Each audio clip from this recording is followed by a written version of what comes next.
As I looked up, the car is already Moving.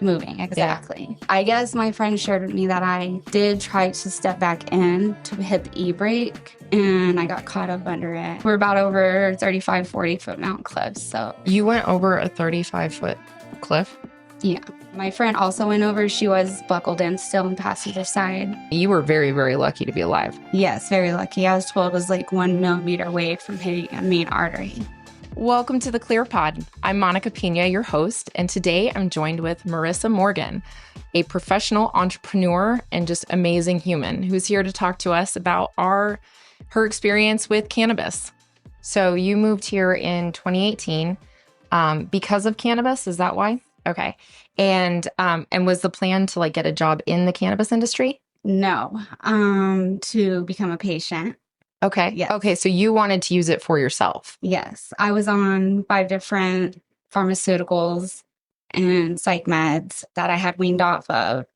And I solely wanted to dive in, like to a whole holistic journey. Okay. Can I just ask really quick? So you were on meds that were prescribed. And then what happened that you decided that you didn't want to do the prescription drugs anymore, but you wanted to try cannabis? I was running into a lot of, what was supposed to be helping me was not, I was finding that it's not helping me, same with friends and family. Like side effects? Yes, they're seeing like increased episodes happen. Other episodes that were like not happening before the medications. And I did go through like an intensive outpatient program as well. Do you mind? Is it okay? Can we talk about the meds that you were on and like what do you mean by episodes and like what happened? Yes. So I was facing like high mania, Okay. but the mania was leading to blackouts.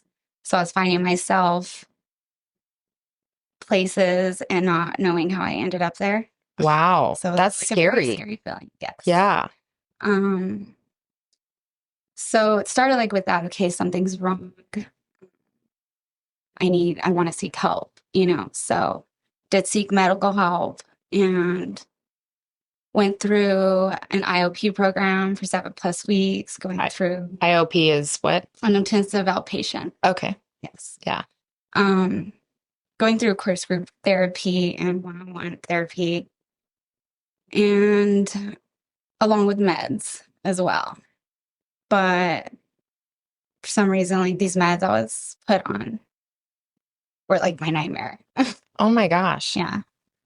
I really appreciate you sharing the story with me. And I know it can be a little difficult to talk about. So what they were prescribing to help you was not helping. It was making it worse and you were getting other weird things popping up. Yeah. Continuing to have blackouts, of course. Like I could not drive. Well, before I was able to drive still. Yeah. At times, like meds, I would get brought in being told okay, well, like my energy is too much, too high. So then the sedation would come in. Well, then I'd come in barely talking and moving. Too sedated. So then, oh, well, she's too sedated. So a lot of fluctuating with that medication. And I mean, those take time to get used to in general. Yeah, absolutely. And then did you already know about cannabis or how did you hear about it in terms of for medical for you? No. So also during these episodes, I experienced like a high adrenaline state where it's like convulsion or it's hard to like control on the outside. And it hasn't been related to seizures. I never been told like it's been an epilepsy diagnosis, but with the high mania I experience, and if it's not controlled, I can I say like on the outside experience the convulsions and like a tremor type state. Wow. Yeah. Okay.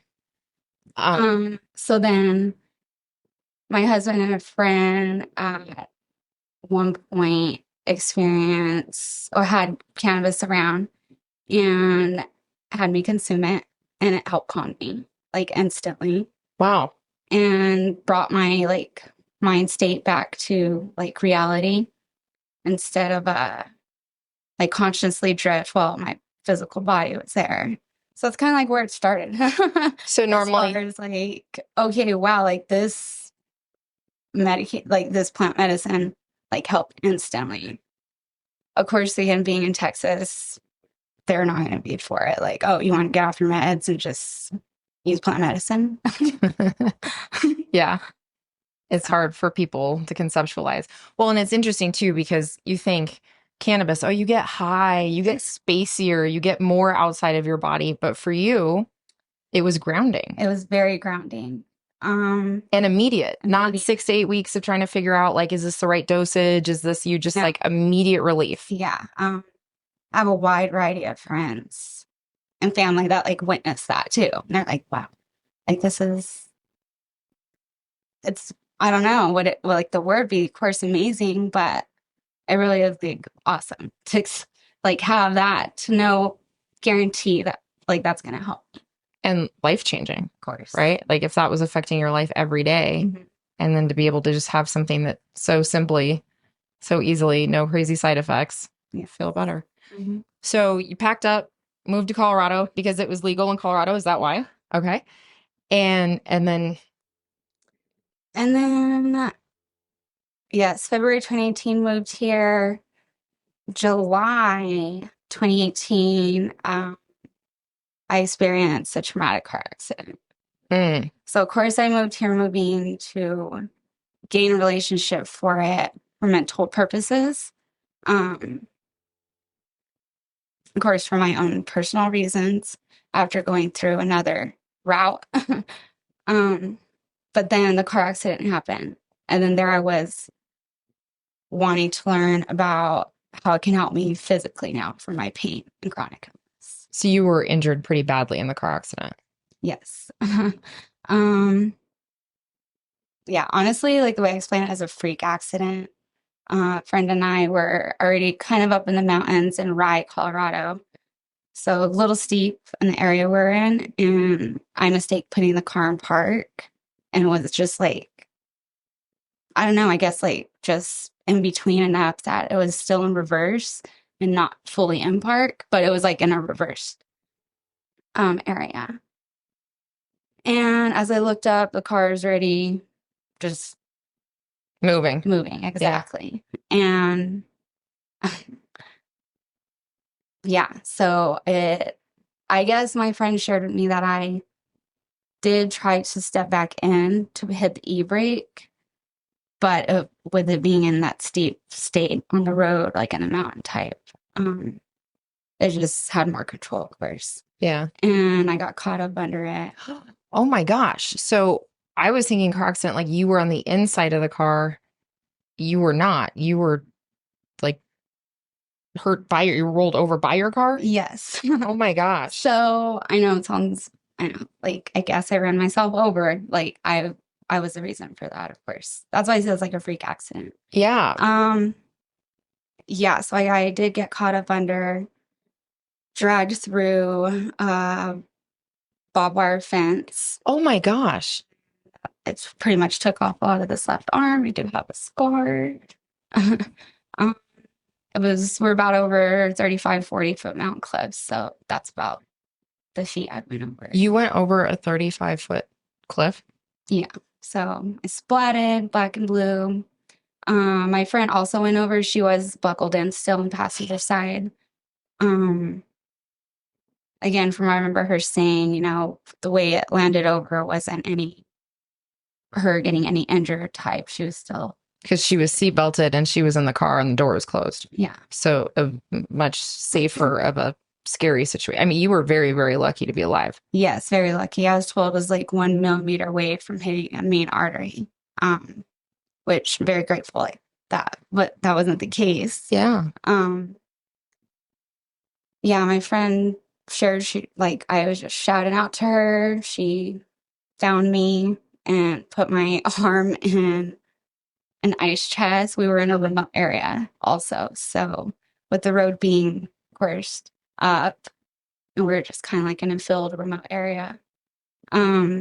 it took a while for the ambulance to like find us. Yeah.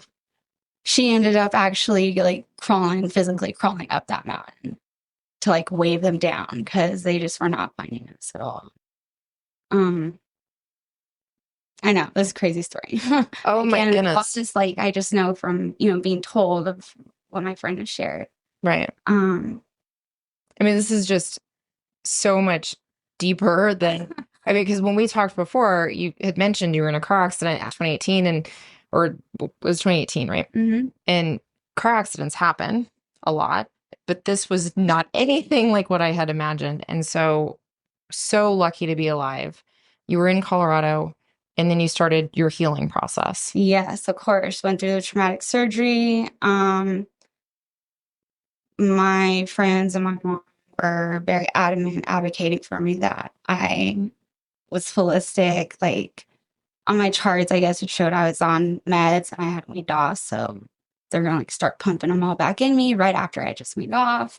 So like, thank goodness they, I hate to say, like yeah, supported me and advocated for me that I did not want that.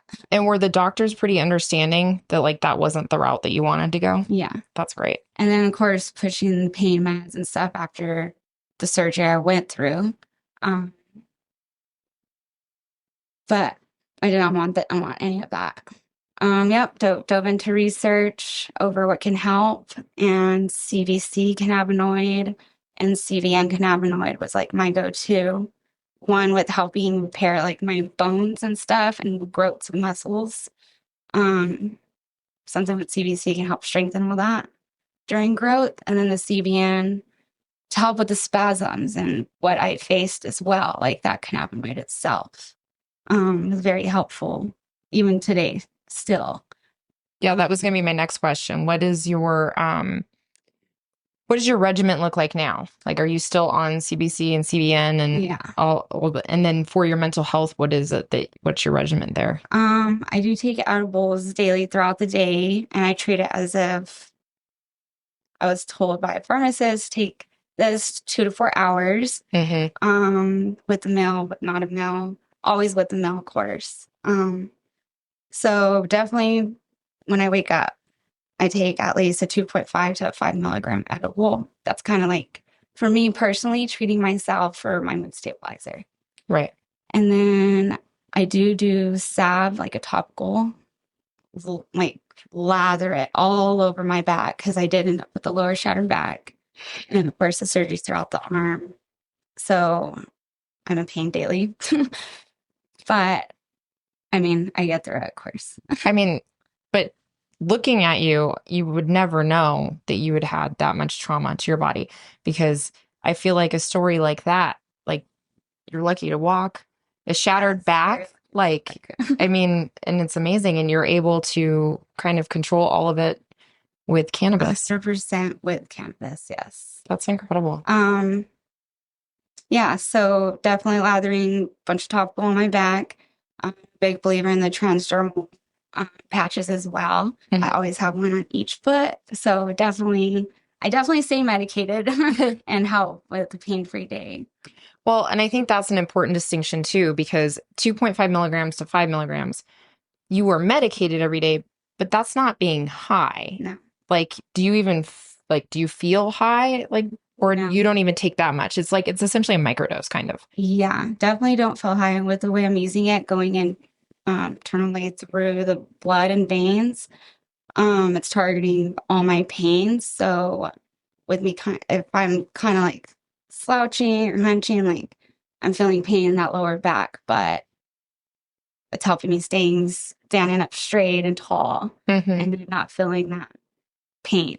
So basically helping that physical pain is what is targeting and not getting that like a mental high.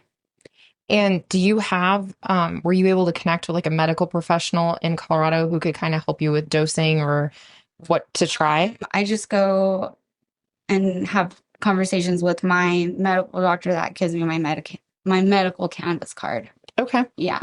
Anytime I have to renew that, we just go over any changes with me.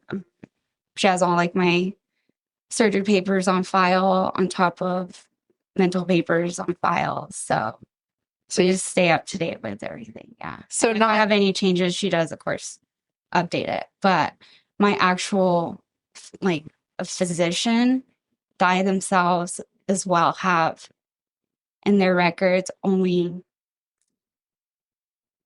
like my daily what I take, just what I've explained to you. Like they know I take a gummy, they know my dosage, and for them, what's important is just that I'm medicated, whether right. it's plant medicine, my choice, or pharmaceuticals and But it's supplements. not really any different than pharmaceuticals, right? You still have kind of an overseeing physician that you talk to, and then, and you did a bunch of research on your own and you were able to figure out how it would work best. Yeah. Have you had any problems with jobs in terms of testing for cannabis? And then, Well, my cannabis journey started 2017, and up until 2018, I've been a stay-at-home wife. oh, that's awesome. No, So, that's great. but I dove in my first, yeah, career and job Right into into cannabis. cannabis. Yes, because I've had such a passion for it and seeing how much it's helped me for sure. That's so cool. No, I didn't really know how to explain that. Sorry. well, no, I mean, is you just didn't have to take any drug Yeah. tests because you were Yeah. at home, and so that's great. Yes. I just want to thank you so much for your time. We're gonna just take a little break here, and then we'll come back, and I want to dig in more into your career in cannabis. So, thank you so much.